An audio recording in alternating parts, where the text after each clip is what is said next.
sacrifice so we all can win. But that's easier to ask than for you to complete the task. I'm tired of pulling children out the river every hour, so I'ma go upstream and learn why they falling in. They bombed our future out in Tulsa with no impunity. The Willie Lynch doctrine lives, so lack of unity. Then to fund the war, check poison in our community. Then the prison is sick and void of opportunity. Police brutality and government deception. Originally gangs were created to protect us. Before a global pandemic, the coca man was tripping. From overdosing on coke to being handed a prescription. The root of this discussion is the truth in this production. So I try to reach the youth through music and perfect euphony. The ops in the system, they locked us up in their prison. So in order to break free, we gotta smash the lock. We are not in competition. We gotta stop with the dissing and invest in our seeds, cause they all we got. What's the point in making millions if we don't save the children? We survived the pain and torture so we could pay it forward, and we are the painted portraits of our ancient ancestors. And now a state turn cause they all we got. Stop the shooting, stop the violence, and stop the smoking. We carry on the stress of anxiety, pain unspoken. And ever since the quarantine, depression, that's corrosion. But we don't have to give in to the devil's new devotion. We kill each other to kill the brother, to stop the blood. People holding grudges, running names through the mud. So stop the pettiness, stop the messiness, it's just crazy. We killing over beat that determined to get the lady. We killing kids, their innocence is now destroyed. We killing the minds of our intelligent black boys. We supposed to be the role models of this generation. Communication phones and computers with no faces. So stop the drinking to stop the bleeding of the heart. Guiltiness, babies needed safety to play in parts. Stop using weapons, there's different methods to solve the issue. The feeling of angers and the problems begin to rip you. What are you doing? What's up here? Trouble with being a teenager is you don't know nothing.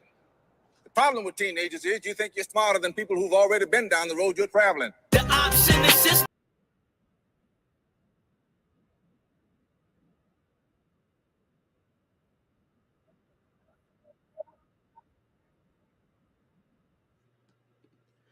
Hello, and thank you for joining us. This is Kim Alexander coming to you today from Brooklyn, New York, in the snow for the new talk for Moms of Black Boys. We are super excited to have our guest with us, Devine Carama.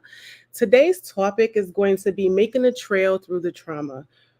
We have all experienced trauma. We have all experienced heartache, but some of us don't survive it. And we know the impact that living with our trauma can have.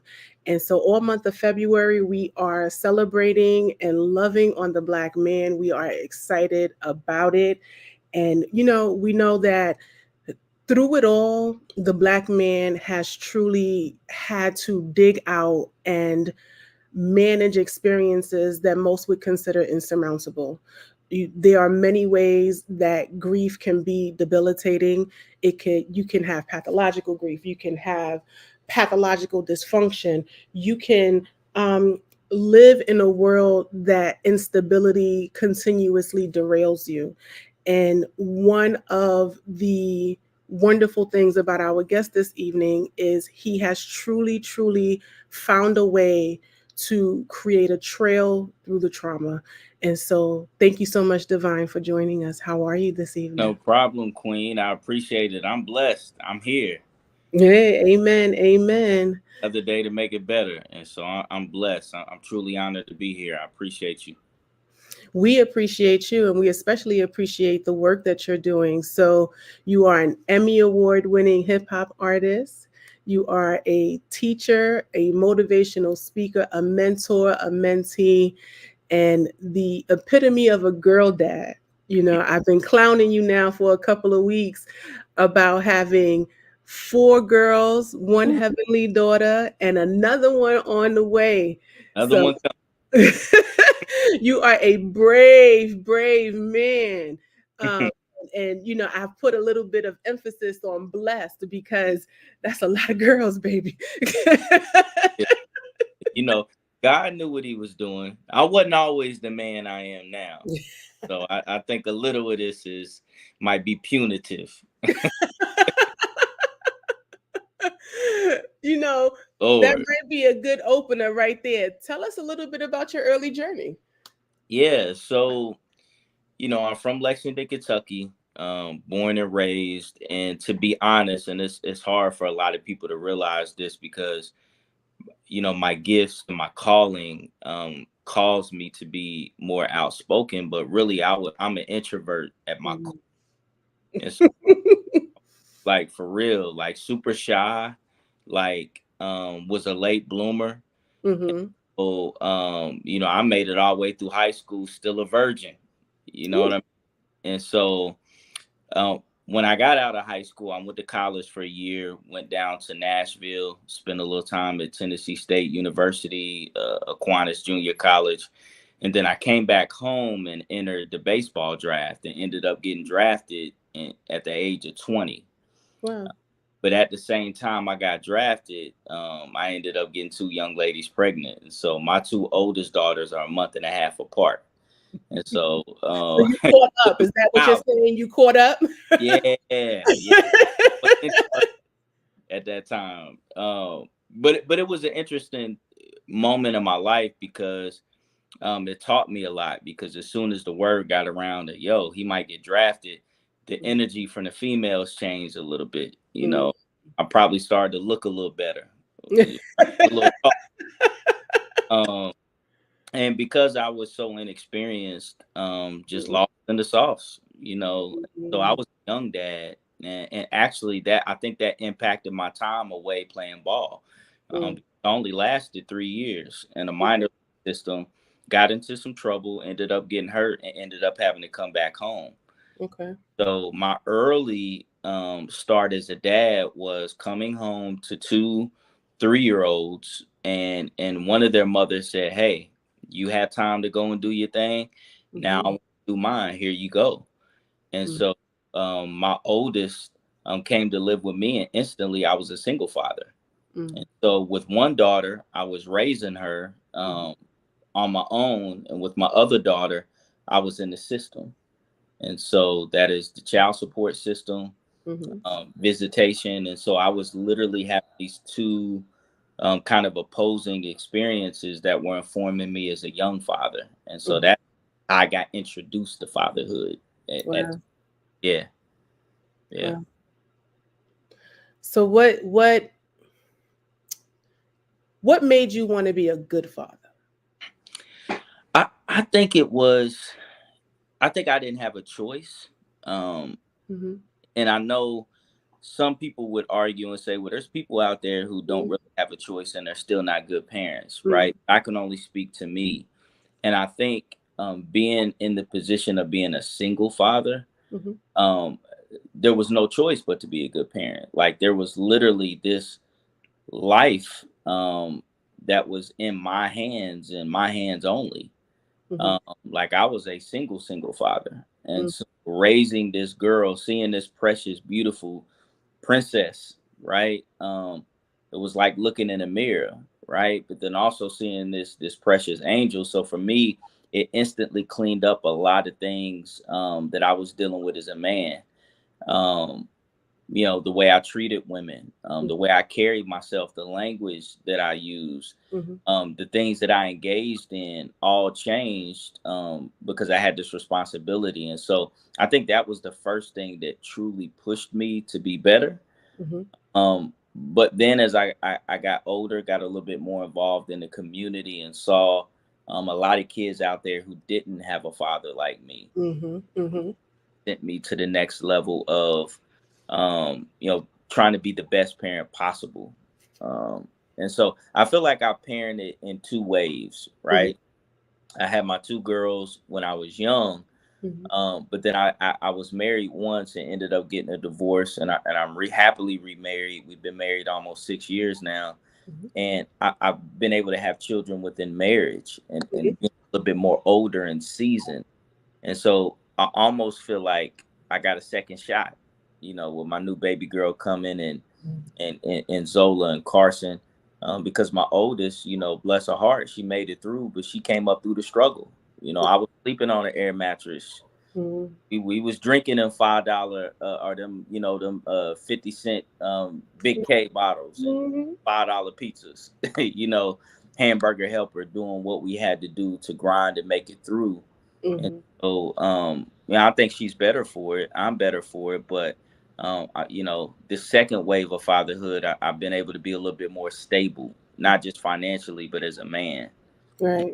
And interesting. I tell people I've been a father every way you could be a father, Right. a single parent in the child support system, Mm-hmm. being a stepfather, being an ex-stepfather. Mm-hmm. Mm-hmm. Talk about that trauma Mm-hmm. of essentially losing a child when you go through a divorce, when there's a child in the home that was not yours. And Mm-hmm. so every way I could be a dad, I've been that. And I think that ultimately is why I feel like I'm a pretty good dad. I got a lot of experience in a lot of different ways. Yeah, I say that a lot also. Personally, I was a young mom as well. I was actually 16 when I had my first daughter. And there's a set of trauma around that. And then you add to that being 16 and not fully grown and still experiencing, teendom and the Yeah. responsibility. My children have all seen a different version of me, Mm, um, a different learning experience over the years. So as I hear you talk, I definitely empathize with the idea of a child who watched us grow, and then what it looks like to learn from each one of those experiences and try to be better. And I'm often asked the same thing, what keeps you in it? And my line is always, I don't think that there's a highway option. yeah. There's I shared one of these reels with my godmother today, and shared it onto my Facebook feed. It says, God, my next life, make me a tree, like and then the life after that, make me an uncle, you Word. know. Like just make me the uncle, you Yeah. know. So I want to jump right into it. Yeah. We know that as a Black man, it is so layered and multifaceted, and we live in a country that doesn't make that any easier. There's so much to experience, there's so much to overcome. Um, and I believe, at least as a derivative, as collateral to slavery and oppression, we have a large level of toxic masculinity, because how being a Black man was defined, over the years, and the dismantling of the Black family has definitely impacted who we are as families and who we are as a Black community. Um, it's almost expected that a Black man will have a lack of emotional intelligence. And I know that one of the things that you do and are very passionate about is emotional intelligence, and not just in men and women as well. And it needs to happen in women also. But tell me how you came to that, how you found your own opportunity and desire to Yeah. be intelligent emotionally for yourself and your family. And then how do you teach that? That's right. Yeah. I think for me, starting for me when I kind of figured that piece out was I've always been known as almost stoic in my emotions and very strong. Mm-hmm. That's always the word, right? That Mm-hmm. Mm-hmm. we view that as a good thing, but we really know that, and especially for Black women too, right? That Mm-hmm. when somebody says, "Oh, you're so strong," it's almost an insult. And I'll kind of explain why. Maybe you kind of understand. But I was always the strong person, the one that people kind of leaned on, the one that Mm-hmm. was able to kind of keep it together. Um, but I think it was when I suffered a series of losses at almost 40 years old. Now Mm-hmm. think about that. It took me almost 30 some years before I really got to a space where I'm like, okay, this isn't healthy. Mm-hmm. So it was um, dealing with infidelity, being a victim of infidelity, right? Within a marriage, and that leading to a divorce. Mm-hmm. Now, we both mentioned having similar experiences early on, being a father. I didn't get to father the way that I dreamed of, right? So I had baby Zola with my wife, and I'm thinking, here we go. Now I'm finally about to be a father the way it's intended to be, the way that I really want to, and provide this support system. And then betrayal happens, and now I'm in the divorce, and I'm right back where I was my first go round. So I didn't get to be the father in the household that I wanted to be. So it was that triple trauma of betrayal, of divorce, of not only not being able to see my daughter every day, but then also this stepson, um, that I've treated and raised like he was mine. Now he's being snatched away. Then a year later, my father passes. Me and my father didn't have the closest relationship, but he was there, right? Um, and so dealing with that, starting over, living in poverty. My oldest daughter trying to figure it out while she's in high school. A few years later, the pandemic hits. Breonna Taylor happened about 50 miles up the road from where we live, and that really hurt us. Being stuck in a household when Ahmaud Arbery and George Floyd and all these things were happening. Let's not forget, Black murder was on a 24-hour loop. Right. We couldn't go.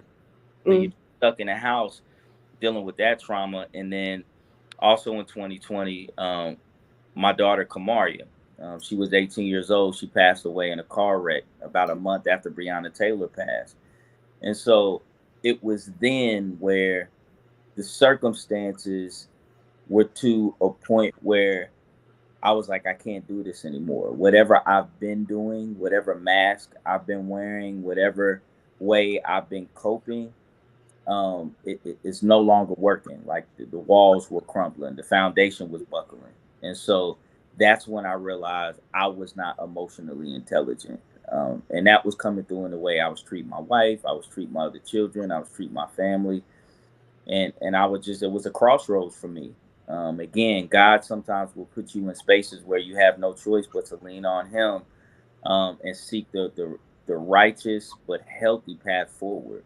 And so that's when I came to grips and went into therapy, dove back into the music, and really started to monitor my own personal feelings and emotions, and how I was coping. And so that was the beginning for me. And it's been a process. I'm not going to sit here and say I got it all figured out. But Right.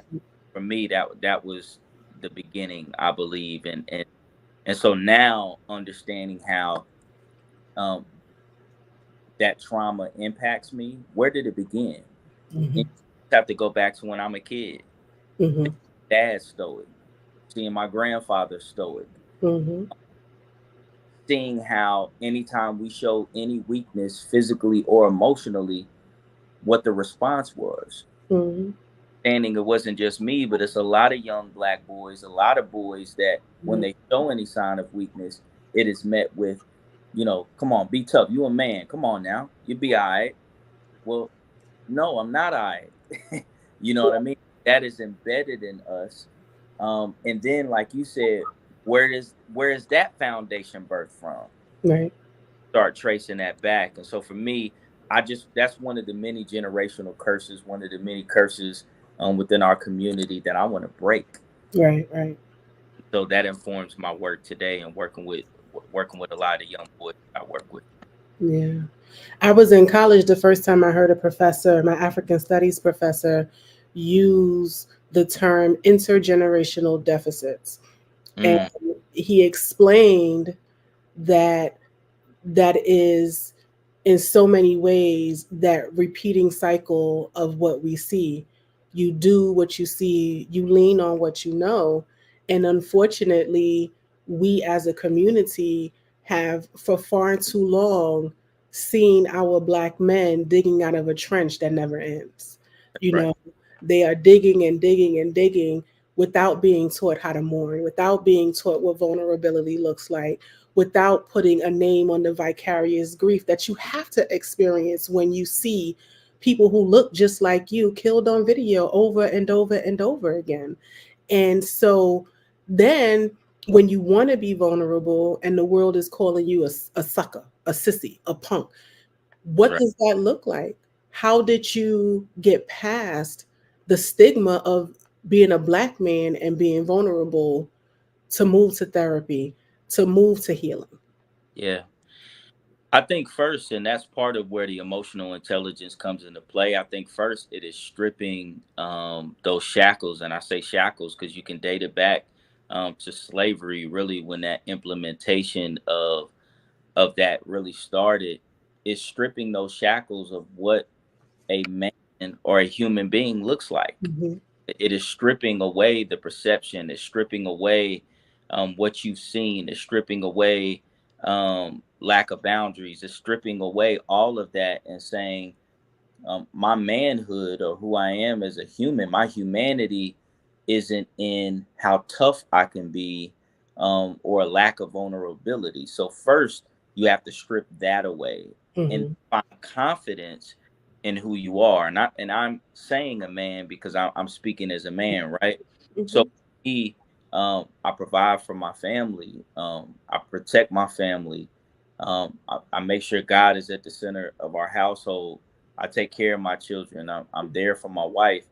And so it is in those things that I should find value when it comes to Mm-hmm. being a man, not, and I'm not going to show weakness, right? So I Mm-hmm. think it starts there and being emboldened and confident in the ways that you are a man. So first we got to, we got to build and destroy, right? Or destroy and rebuild. Right, right, right. We got to destroy these metrics that they're using to calculate who is a man and how much of a man you are, right? Because it's a faulty system. And so once you destroy that, you rebuild it with things that make us all human, and things that truly is the measure of a man, your integrity and things of that nature. And so once you do that, at least for me, and I can't speak for everybody, it made it a lot easier, right? Because now it's not wrapped up in this false sense of what a man is, Mm-hmm. right? And so for me, it made it a lot easier. Then you got to think about what is going to be here after you leave, Mm-hmm. right? Your legacy, and not just your children, but what you leave behind, your message to the world, whatever our calling is, right? Even this podcast will outlive you, right? Mm-hmm. This is a calling. This is your legacy. And Mm-hmm. now I'm thinking, man, there's something at stake here. I got my Mm-hmm. children, my grandchildren, I got my music, my activism, and so it needs to be informed in a healthy way. And so from that point on, it was simple for me. And so now it is exhibiting that, not just talking about it. Like, this is great, but I also have to be vulnerable in front of these young people. They see it to believe it in this generation. They got phones.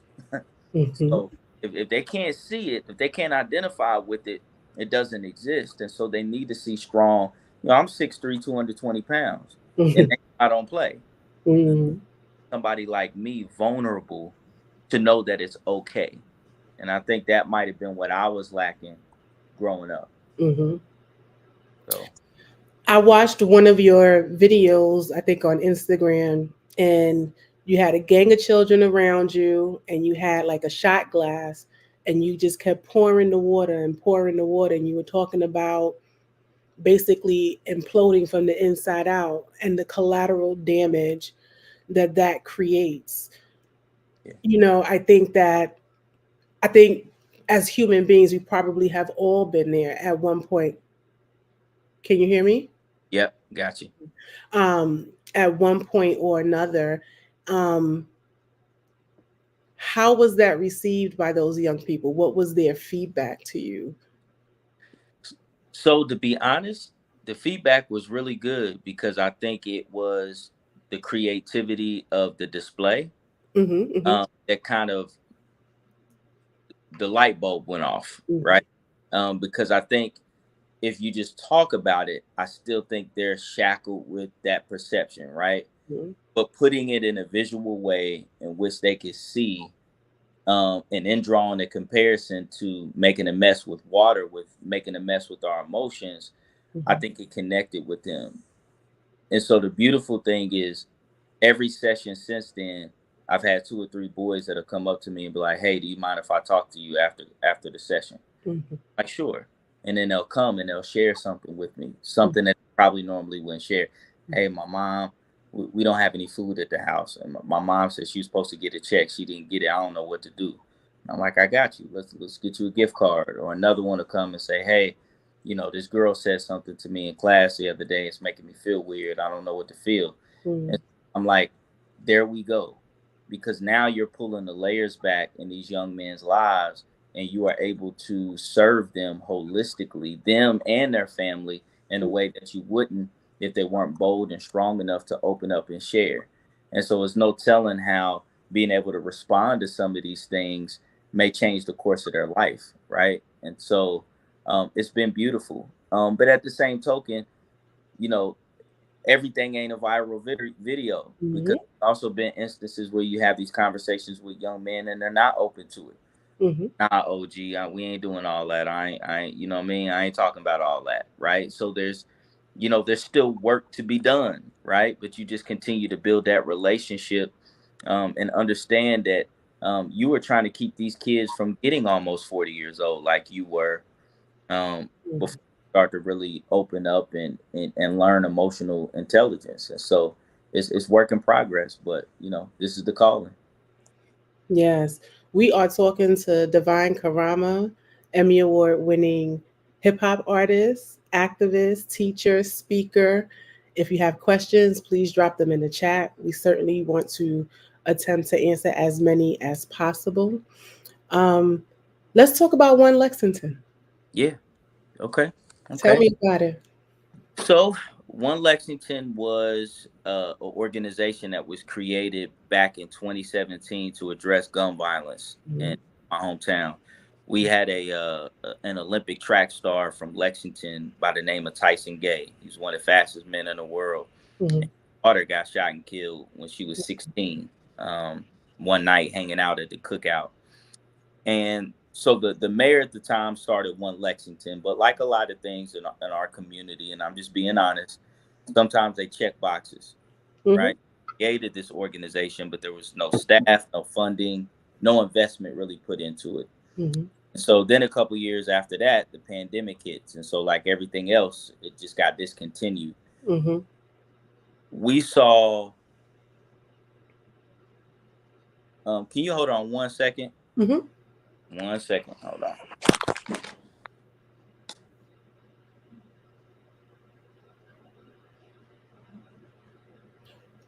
Look, fatherhood right there. Sorry. There you go. There you go. There go, baby girl. Don't stop. 24/7. Thought I had her squared away. And here she came, right? You could have threw her on your lap. It's all good. But anyway. On in here. She probably would too. And so, like a lot of places, we saw a huge spike in youth gun violence in Lexington post-pandemic. And I think some of that has to do with the pandemic directly, but I think, to be honest, I think a lot of it is whenever a pandemic happens, a war, the stock market crashes, what it does, it kind of unearths these issues, these disparities, that have been there for a long time, right? It's just the most vulnerable of us get hit the hardest. And so the current mayor brought back One Lexington and hired me to lead. And so we address gun violence holistically, but we are focused on the root causes, to be honest. I mean, we don't want to put a Band-Aid over this. All the stuff that we were protesting and marching about in the streets in 2020, those are the root causes to a lot of the ills within our community. And so when you talk, I'm interested in what that philosophy looks like. Yeah, I think for us, right, obviously we got to intervene. There's so it's two. I'm gonna be honest with you, right? I'm gonna be honest with you. I think it's two things, and I don't think we talk. I don't think either side talks about the other side enough because they're afraid it'll be weaponized against them. So yeah, right. I think part of the issue is the main thing is the root causes. So when we talk about the educational disparities, economic disparities, we talk about food deserts, right? when we talk about being communities being over policed, when you start looking at the disparities in the justice system, like when you look at the impact of the crack era in the late 70s and through the 80s, but then right after that was the war on drugs and it was mass incarceration. Now, this opioid crisis, which disproportionately impacts more of our white brothers and sisters than us, society is treating that like an illness. We're going at big pharma. We are putting billions into helping people who are suffering from this illness, right? Where was that support as a society when it was the crack era that was disproportionately impacting Black folks? When my mother talks about living in the housing projects in the 50s and 60s, early 70s, it wasn't all this crime. The nuclear family was still together. We were just broke. We were poor, right? But it wasn't until the drugs came into the community that you really saw the fracture. And so you had all of these people dealing with this addiction, dealing with this new means to get out of this generational poverty, and it destroyed families. And then you locked up so many men. You took fathers from the home, and we are literally only a generation away from that. Like we got kids, grandkids. My generation are the descendants of that era. Like we are still. This isn't something that's 2, 3, 400 years in the past. And so systemically, I think there's some issues that we have to address. But I think the other side of it is there's some cultural things. And you can argue and say that some of the cultural norms that are going on today is because of that systemic oppression and racism that we dealt with. And I believe that, but I also believe that when we know better, we do better. And I think that gun culture right now it's just too prevalent. It's easier and I live in the South. You know, they love their guns down here. You know, it's easier for a 14-year-old to get a gun than to get a job. But then also when you look at social media, when you look at how prevalent drill music is, which the word drill literally means kill, right? What are we doing to address or combat that? When my 7-year-old is coming in and she's humming a Sexy Red song, right? I don't know who that is, but I'm gonna assume it's not appropriate. It is not, right? And so, but we're in a weird space and culture though, right? Where we don't speak about the accountability within our community because we're afraid it'll be weaponized, right? An example of that is when people talk about police brutality, but then you'll hear people on the other side talk about, well, what about Black on Black crime, right? Which is a false argument because you never hear white on white crime and they kill each other, right? But on the same token, I think the fear is we can't have any accountability within our community because then the other side, right, the more conservative folks, the folks that don't look like us, will weaponize it and say, see, it is y'all's fault. And so now there's no accountability on either side. So I think our strategy is to address both. But when we address our community, it's done behind closed doors, right? There's conversations that we're having in these neighborhood association meetings that we have in these homes to help some of these families do better, right? Continue the progression of our people. But we're also fighting some of the systemic things that we need to change. And last year we saw about a 50% reduction in murders. It was our first time in 6 years we had under 100 shootings. And so we're making progress. You know, I just pray that the city, continues to invest in this work so we can keep doing the good work. And the clip that went viral was a mentoring group that comes out of the One Lexington initiative. So that shows you how grassroots the organization is. We're going to the root. You know, we're going straight to the community with it. So yeah, I often end up stepping on my soapbox about Black on Black crime and that term. And I couple years back, actually during the pandemic, I shared this story. Relatively often we had a psychiatrist who was island born, a Black woman, who came on during the pandemic, and I'm paraphrasing, but she shared a theory, and not so much a theory, but she shared how she viewed things, because she said when she moved to the US, even as a Black woman, um, she didn't understand the level of oppression, school to prison pipeline, war on drugs, the level of step on our neck that exists here in the United States. And she challenged me. She asked, of what I know, could I name another country that experienced slavery and or oppression that did not have a period of reconstruction but was still asked to thrive? And I had to think about that statement because there's poverty in a lot of places. There's poverty everywhere, really, right? And there are many countries that deal with oppression in some way, shape, form, or fashion, but we are asked to watch our brothers and sisters killed on video, watch doors kicked in people's own homes and shot in their homes. We are asked to deal with the school to prison pipeline. We are asked to watch our 10-year-olds in Texas be arrested, 7-year-olds in New York be arrested by police officers, and then still manage to find a way with all of the deficits and lack of resources and when you look at Maslow's hierarchy, having deficits in all of the core things human beings need to self-actualize and still achieve. And so I get offended, to my core when somebody starts talking about Black on Black crime, and when you know better, you do better. That is true in so many ways. But who is really teaching us to do better? It ain't the school system. It's not police officers, the ones who, because they're not all police officers are not bad. We don't purport that at all. But it is not But where it is, who is teaching us? So where does that exist, right? I mean, you're 100% correct. Even in healing, before you can heal, there has to be some type of reset. You got to name it, right? You got to be able to identify it. Identify, acknowledge, right?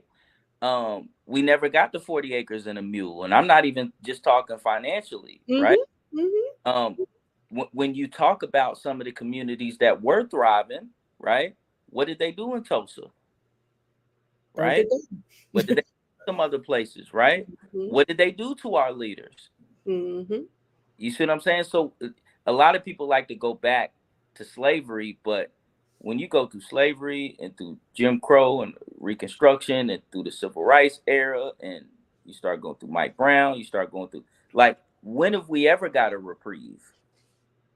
A true shot. Yeah.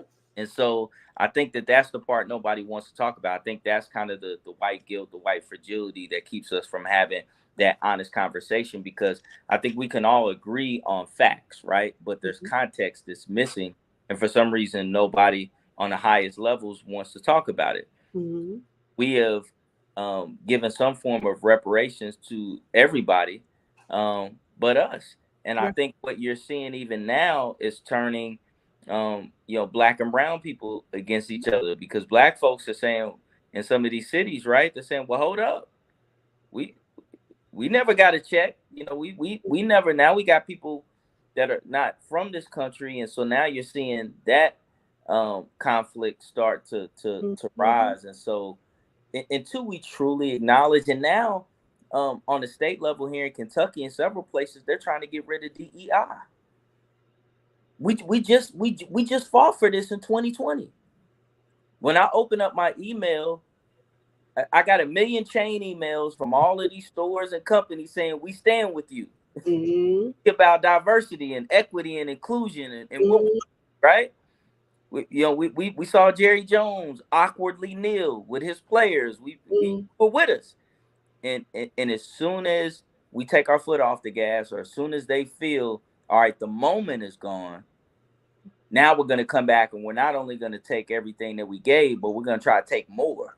And so it's still active, right? It's not just this past evil that we didn't get a chance to heal from, but it's new evils that are presenting themselves while we're still hurting from past evils. And so it's tough. We were actually meeting today, even talking about doing workshops just to teach people the political process so people get more engaged, right? And so yeah, you're 100% correct. Like, you have to go that deep, or else the next time there's a pandemic or a storm or whatever, you'll see some of the same issues flare up, right? Because we've been dealing with the symptoms, but we haven't dealt with the root cause of the illness. Absolutely. And then you have affirmative action in jeopardy, and you have the national book ban. And then you add to that Florida, which is a whole nother horse of a different color all by itself. You know, it's one thing after another, after another, after another. I want to jump into believing in forever. Yeah, yeah, yeah. Believing in Forever is my baby. It's my nonprofit. It actually turns 10 in March. On March 7th, I believe it turns 10 years old. That is a nonprofit where I do anything to try to amplify underserved youth, but I also try to guide and direct them towards leadership. And when I say leadership, I don't mean a position. I mean, what can they do now to utilize their unique gifts and put themselves in spaces where they can lead? We keep telling these kids that they're the leaders of tomorrow, but they can be the leaders of now. We need them to be engaged now, right? So we don't have this apathy when they are 18, 19, 20, 21. We need them to shift not just the narrative, we need them to shift the political landscape. And so I think it starts with emboldening them, because they got a lot of distractions right now. It's a lot of distractions, some by design, some just by the progression of technology. But you got to wake them up and let them know, like, the time is now. Like, this is urgent. And so we do a lot of things. We obviously we do our yearly coat drive. We did a Flint water drive, and Flint's still dealing with water issues. That's just another example. I need to interrupt you, but I don't want to lose sight of 22,000 coats. I want you to, we talking 48 hours in the cold coat drive. Tell us a little bit more about that process. Yeah, sure. I appreciate that. So year one, I wanted to do a coat drive. I'm driving in the hood. I see the bus stop, no coats. And so I'm like, what y'all doing? Y'all ain't got no coats on. And this one little kid said something that stuck with me. He said, my mother said that I had to wait until her next paycheck, and then she might be able to get me a coat. And instantly took me back to when I was a single dad struggling, right? And so I was like, you know what? Do something about it. And so I started a coat drive. And year one, we just took in used coats, and we gave away 50 coats. But the need was so great that every year it just continued to grow. And so then we switched to brand new coats. And then we started to expand our territory, not just the hood, but now we going over the West End. Now we going to do Richmond and some of these small cities outside Lexington. And then that grew even over to the eastern part of the state. And before we knew it, we were getting 2,000-3,000 coat requests a year. So one year I was struggling a little bit to get donations because, you know, I'll be honest with you, I don't have a college degree. I didn't go to the big popular mega church. You know what I mean? I didn't have any frat brothers, you know, so all I knew was people that was in the struggle like me at the time. And so I knew how to get the request. I knew who needed the help. That was easy. But actually getting to the folks who had the means to fund and want to give back was a struggle. And so one year I said, you know what? Let me pray about this, because I got to do something that's going to get this coat drive on the map. And so I ended up going out sub below temperatures and performing for 48 hours straight. And we raised over $20,000 and ended up purchasing, I think, over 3,000 coats that year. And it's just been history. And so, yeah, I mean, over 22,000 coats in the last 10 years to kids in need, not just kids in the hood, but kids in the holler. You got Appalachia in Kentucky in the mountains, and so we got a lot of our white brothers and sisters in the holler that's dealing with some of the same issues as our brothers and sisters in the hood, and so. But politics tend to divide those two demos when in reality, both of them are dealing with some of the same issues, and so I think just having a heart to give, I think it's always been my thing. I think that's also earned trust within my community and it's created spaces that has allowed me to serve them in other ways. But I think it starts with just having a giving heart, just want to serve, serve heart, and so that's a lot of what we do. And so obviously my daughter's memorial library is through Believing It Forever. It's called Luna Library, and we give free books away. Black history books are Black character focused books to kids in need. That's something she wanted. She wanted to start her own freedom school, my late daughter. That shows you where she was as a sophomore in high school. That's what the Black Panthers had, and she wanted to bring those back. She felt that context was missing, that knowledge was not learning the true history of her people, and she knew it because her daddy taught her that, her mother taught her that, and so she wanted to bring that knowledge to the community, and so we keep that legacy alive through that book project. We did a project called the Black Girl Project, which is a music project, which I kind of facilitated the space, but I left it to the girls to do. And this is girls that are in middle school, but then also some college students and some high school students all got together. All Black women, young Black girls got together and created a project that talked about coming of age as a Black woman in the South. And so just anything that we can do to amplify these issues that we feel aren't getting talked about enough. We try to do one way or the other through Believing It Forever. My baby right there. I want to retire just doing Believing It Forever. I hear you, and I just want to take a moment to just say your daughter's name, Kamaria Spalding. Yes. And her legacy is the Luna Library, and I'm super touched by that. As a parent, I don't think there's a parent out there that can't bleed directly from the heart, knowing someone has lost a child. So I'm super inspired by the fact that you have made that more positive than negative in your life, because I can't imagine the trauma. It's it's funny because I was and that was something that let me know that I wasn't dealing the way that I should have process, because I was in such a rush to make sense of something that you can't make sense of, right? And so we did all of these beautiful things in Kamaria's name because we wanted her legacy to live on, and they were all great. They were all very intentional. It wasn't anything rushed, but it wasn't. And this year will be year 4. This April, and she actually passed on Easter night in 2020, and so it'll be 4 years. But it wasn't until year 3 that it really hit me, to be honest. Okay. Because I was so focused on just keeping her legacy alive that the true grief really began. And for those, grief is not linear, right? Up and down, it's all over the place. Year 3, when there wasn't any initiatives to do, when we had already created things in her name, that I really just had to sit with the fact that, my baby girl is gone. And that's when it hit different. It starts to creep up on you, a few weeks earlier every year.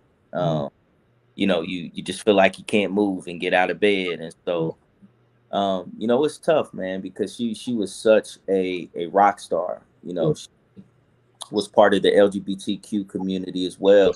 And so we had deep talks about spirituality and where her sexuality fit into it, because she was a woman of faith, a Christian, right? But she was so bold. She helped me even and taught me, because I come from the old school hip hop generation. So my language wasn't always politically correct. It was my daughter that in the middle of Walmart at 12 years old, when I say, "Hey, give me a pack of those wife beaters," and she's like, "I mean tank tops," and I'm like, "What?" She's like, "No, it's not. You're normalizing language that promotes violence against women. You know, Mm. dang, she right. And Mhm. old, and so it was those in-depth conversations that she had. Old people used to say she been here before. Mm. Just had an old soul. And so we miss her. We miss her a lot, but we're doing our best to keep her legacy alive. And I believe her legacy lives through a lot of people because she touched a lot of people and she continues to touch people. And so but yeah, that grief, it is something when I, and even in my job dealing with gun violence, I deal with a lot of parents who have lost children, and I tell them, they always ask me, does it ever go away? And I say no. It gets a little easier at times, but it's always going to be there, and that's where that emotional intelligence comes into place. It's monitoring your emotions, Right. responding to them when it's 911 or even when it's not, right? Understanding where you are, and being able to open up and Mhm. respond. And so it's a process. Yeah, we definitely miss baby girl, but she's living through all of us for sure.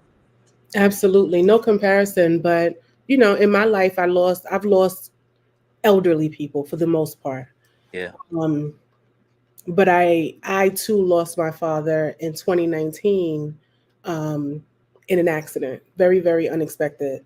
Motorcycle versus tractor trailer Mm. accident, and I did the same thing you did. I did, Yeah. and I kept moving, and I still showed up for work, and I Yeah. kept pushing. And I can remember when my mom took all of the children out of my house, and the silence got really, really loud. Definitely. It was just so amplified in my ear, and it's crazy when you are experiencing something, and you have no choice but to sit with yourself, with your Yes. own funk, with your own stink, Yep. with your own rationalization, irrational thoughts. When that silence gets loud, what is your advice to young people experiencing trauma and grief and unfair treatment and stop and frisk in the street? What is your advice when you wake up with yourself and there's nobody else there? Yeah. Man, that's a great question. And the reason it's layered, and I struggle to answer that, is because we have to be realistic, right? That a lot of these kids, and I'm speaking to my experience and who I serve, my first answer would be find a safe space. Mhm. But for a young teenage male, black male, what is that safe space? It's probably not your friend groups. There's a lack of not just emotional maturity, but maturity in general.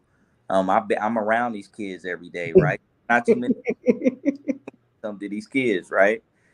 A lot of kids are starting to, and you probably seen this trend going to social media, right? There's no friends on social media.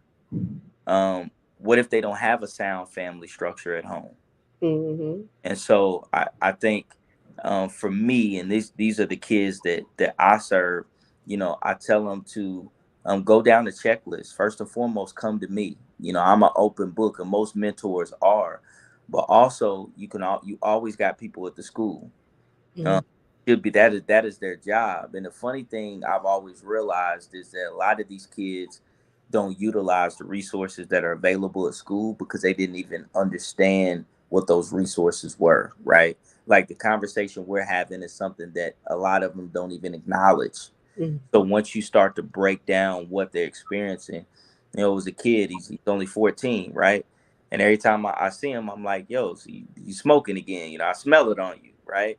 And he told me, he said, Mr. Devine, man, that's just how I cope. It calms me down. It takes all the evil thoughts away. And so even starting there, right? And teaching them how to first acknowledge when they're dealing with something, because a lot of them don't even know, for me to give them advice, right? Or I can see it as the OG that says, okay, I've been there before, I know where he's at, and I'm telling them what they're going through, but they can't even see it. So I think first is teaching them how to identify before we can teach them how to regulate and respond to their emotions, first they have to be able to identify what they're feeling. So mindfulness is always that first step. Once you begin to teach them mindfulness, and they're able to understand and identify, okay, not only this is what I'm feeling, but this is the level that I'm at. I'm at level 4 right now, right? Then from there is where we can start giving them strategies to deal, right? And that's where they're able to self-check. I always say, Ice Cube, check yourself before you wreck yourself, right? And that is just first identifying what you're feeling, then responding to it, understanding what level you're at, and moving accordingly. And so it's tough. These kids have been through so much. You say, especially these black kids, they see it every day. It's on a 24-hour loop. And their identity is being attacked, right? Because we got so many of our girls, their value is wrapped up in what they look like. Our males, their value is wrapped up in who they're willing to hurt. And so in their identity is even being attacked, and there's trauma within that. And so I just think there has to be this authentic, holistic reaching of the arms from the community, that it takes a village approach to our young people, because they are dealing with stuff that I don't know if I could have handled, to be honest. They dealing with everything we dealt with, but then a lot more. And so and desensitization, like at the end of the day, wow, think about that. At the end of the day, that forever loop that you're talking about begins to desensitize. That's why we can bully online, right? That's why we can forget that there is a human 3-dimensional being on the other end of everything that we're saying, doing, sharing, experiencing. Come on. And we're negating that. We are currently participating in a study with U of H on suicidal ideation. And it's heartbreaking to see through the pandemic and to date how many Black young girls and boys don't want to be here. Yes. They don't want to be here. They don't see an alternative to just not being here. Yes. And it's growing exponentially over and over and over again. And the outside noise is so loud that it muffles the inside noise. It muffles the affirmations. It muffles the I love you. It muffles the hugs. It muffles the kisses. It muffles the people who truly care about these children, because that outside influence is so amplified right now. And Kimberly, it never stops, right? Because when we were coming up, at least you got a reprieve. Some of us, you might have a reprieve from what you were dealing with at school when you got home. Or if you were dealing with trauma at home, you got a reprieve when mama went to a second job. But these kids don't get a reprieve because of their phone. So whatever trauma that whether it's racial trauma, whether it's being picked on and bullied at school, it continues even when they go home through Snapchat, through Instagram, right? So there is no it never stops for them. So it's not only, like you said, a loud voice, but it's continuous, right? And so that is my battle with, whether it's rap artists, whether it's mentors in the community, seeing more people step up, is that evil does not take any. Evil is working 24/7. So righteousness has to work 24/7 to try to combat. But again, even that is tough because there's that deficit. I think last night in the middle during the Super Bowl, there was another attack in Gaza, right? And to see the fluctuation of people's tweets, right? Like, because that is essentially how we are dealing with information, is like a timeline. Like, we hear of something tragic, but before we even have enough time to process it and actually feel, now we're talking about Beyonce dropping a country song. And then 2 minutes later, we're talking about Patrick Mahomes. Is he the GOAT over Brady? And so the only thing that leads to change is you have to be able to feel it first. The only thing that can lead to you addressing something, identifying something, is you have to feel, and we're being conditioned not to feel. I Right. literally watch my kids just swipe, Mm-hmm. swipe, like literally, just YouTube short Mm-hmm. that desensitized. Yeah. And I even say this not to belabor, but the other thing that does, Kimberly, is it these kids don't understand process because everything comes so quick. So their They expectation, don't have time to process anything. that's it. There's no time to process anything. That's it. And You so we one put thing our you feelings don't like it's a microwave. that's it. And so but you know, I told my 12-year-old not too long ago, you can't Google your way to a college degree, and you can't set a microwave timer to a marriage. Mm-hmm. The things that you truly desire in life is going to be a process. And I worry about these kids, like you said, who don't even understand or know how to go through a process because they're used to getting everything so quick, or they can swipe something away and it's gone. But some things you're not going to be able to swipe away. And so it's that part too. And that's why we have to continue meeting these kids where they are, right? Understanding the reality of what today is and utilizing that in ways. I think that's one of the reasons this video going viral has been a blessing in disguise. I didn't try to go viral. I didn't video. I just posted it to say, hey, look what happened in group today. Mm-hmm. But for these kids, so many kids will come up to me in the city and was like, yo, Mr. Devine, I saw you went viral. You was on my explore page. You was this, that, and the third. And I'm thinking, man, this is connecting with them in a way that I'm not sure I ever really could have, because it's something that went viral. Right. It's the good in social media, right? It's the good part That's of social media. We're almost that time, and there's a couple points that I want to get to before we end. But you were talking about the instant gratification, and I chuckled to myself because I often tell my children when I was growing up, I had a 110 camera, right? When I wanted to do my dirt, I'm aging myself now, right? When I wanted to do my dirt, we used our 110 camera, took the film out, and went 2 miles down the road to a developer who would never see us again and do dirt. Nowadays, the internet never forgets. never. And then we used to take that disposable camera to a Walmart and a couple towns over. exactly, and then my bubble got burst just a little bit when the talk of the documentary on Freaknik came out, and I Yeah. was like, oh wait, is there footage? Right. But Hold on now. I didn't know y'all was gonna digitize this. Hold on now. Yeah.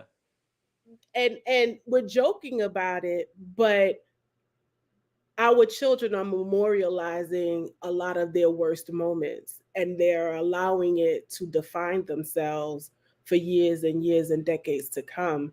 Yeah. And that can be scary, right? Like the idea that the internet, because of ages and stages, and I have a girlfriend who always laughs because I always manage to bring ages and stages into something, but because of ages and stages and being undercooked, they don't understand the impact that a job who's going to do an online search for you might have, or something along those lines, and it matters. It It matters. matters, Well, and I'll throw this in there, and not to, because this would be a whole other podcast in itself. But what we are seeing a lot, when you talk about memorializing, Mm-hmm. when we talk about suicide being a little bit more prevalent. Sorry if that word triggers. I apologize. I know there's better ways to say that, but we're also seeing young people look at the reaction and response to when another young person loses their life, right? When I was younger, if somebody lost their life, you'd see the obituary in the newspaper. Family would talk about it internally, but you didn't see this viral outpouring of love and affection. And it's interesting. We were talking with our youth group about it, and this is something that wasn't on my radar, I'll be honest. But I was giving props to my youth group about how this generation tends to talk about mental health more than we did, right? And they started to mention artists like XX and Tacian and Juice World as examples of artists that made it almost cool to talk about mental health. And I said, well, that's an odd way to say it. What do you mean cool? And young people really exposed to me that, Mr. Devine, there's people out here that are definitely suffering and dealing with things, but there's also people out here that see this as another way to almost get clout. And so it's almost being misused. And I'm thinking, what, how did I miss this? But then it just takes me into how what you said, everything is out there for public consumption and interpretation. Yeah, and interpretation. And so how does that then impact what these young people decide to put out there? Right. And then it's just so, and obviously my response as a mentor is, I'll be wrong a million times, but my response is always going to be to the health of these young people. And so I'm always going to take it serious. It's just, they're just dealing with so much. Yeah. So I want to talk your self-care.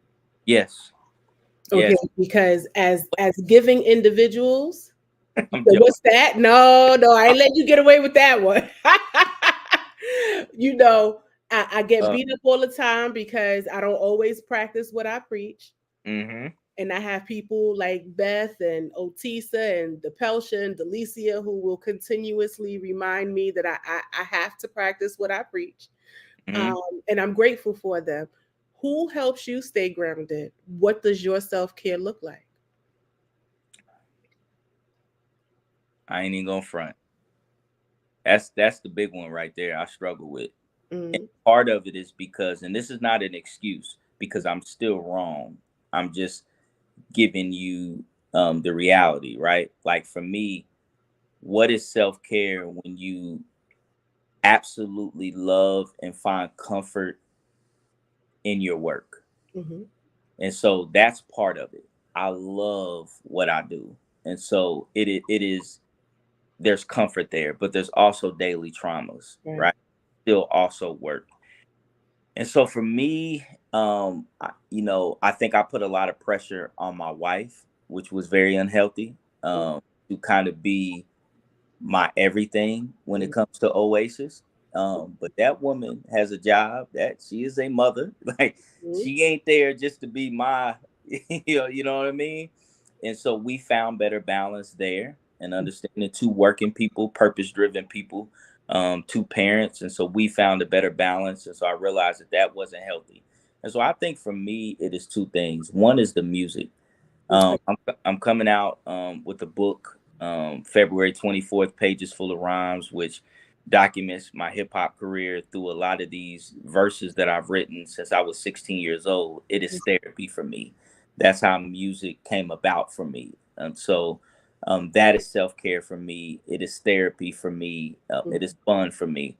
But then also, it's just the simple things, right? Self-care for me doesn't look like a 2-week vacation. Self-care for me looks like these small pockets of time and space where I just have me time, right? My wife will laugh. Like to me, one of my favorite parts of the week is when I got like an hour and a half where I ain't got to do nothing and go get something to eat, find a scenic place to park, and I'm just going through YouTube shorts or I'm chilling, like to me, like that refreshes me, that refreshes mind, body, spirit, and I'm ready to roll again. And I think I've had to be open and honest about what self-care is for me, because self-care doesn't look the same for everybody.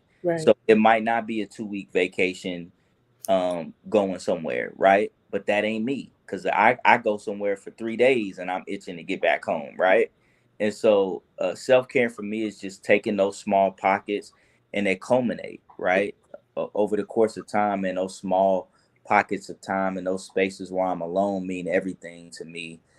And I just take advantage of those, and I don't feel guilty. So when I hit my wife up and say, hey, I'm about to go grab me something to eat, I'll be gone a couple hours, and she's like, why can't you just bring it back home? I said, I just need a moment, babe. Like, she gets it. You know what I'm saying? Mm-hmm. So that's self-care. I think what you said is important, and I want to amplify that some. Self-care is different for everyone, but I think we don't have to make it this huge thing. Self-care can look like catching a movie by yourself. Self-care can look like having a meal alone and not being afraid to do those things. Self-care also looks like being able to self-inventory. And that's what I hear you say. Yeah, Being able to say, how do I feel? What do I need? And who can help me with that? move accordingly. That's right. And That's so I think that's an important message to kind of amplify and say, it's okay for you to define your self-care in the way that you need it to look like. I think the most important part is that you are self-aware enough that you can take those moments. Last question. yeah. You said something a little while ago and I wrote it down, and it's the thing I want to end on. Okay. What is your message to the world? My message to the world. Okay. My message to the world is two things. But they coincide. I think the first thing is embrace your uniqueness. Um, God created you to do something that nobody else can do. Mm, Even if they share your profession or your mm, passion, they can't do it the way you were designed to do it. And it's the most valuable thing you'll ever own. We mhm, relinquish our uniqueness too much trying to fit in. mhm, And I just feel that even when you get down to DNA and fingerprints, right? Nobody can be you. So why would you give that up? That's my first message to the world. The second thing is leave room for God. Understand that the solutions that may change the world forever may be found in the spaces of gray. mm, We are living in a society that, based on your color, based on your gender, based on your religion, that you were told that you have to either be on this side or this side. They've eliminated free thought. Um, and I just believe that some of our best solutions will be found in those spaces where we actually have to come together and have a conversation. And so don't be somebody that gets caught up in the ideology, and just try to stay true to heart. Um, and don't be afraid to ruffle feathers on both sides. And I'll end with this. A wise man told me once that when you're trying to be a bridge in the community and the world, understand that a bridge gets walked on from both sides. mm, mm. I like that. I like that. Thank you so much, Divine. Thank you for letting us love on you just a I little bit. felt good. This was really, really good. Really We therapy. appreciate you. We love the work that you're doing. I look forward to even partnering with you in the future. We Definitely. are uh, on the New Talk. This is what it's about. We are talking different, and we are enjoying it. We're having the hard conversations. Join us next week as we continue loving on the Black man with XFL player Sean Price from Florida, who is also a police officer who has a unique story to share. Tune in next week at 7 p.m. Eastern Time, 6 p.m. Central Time. Visit mobunited.org. And remember, the work has to be funded. So donate and join us. Thank you so much for joining us tonight. Good night.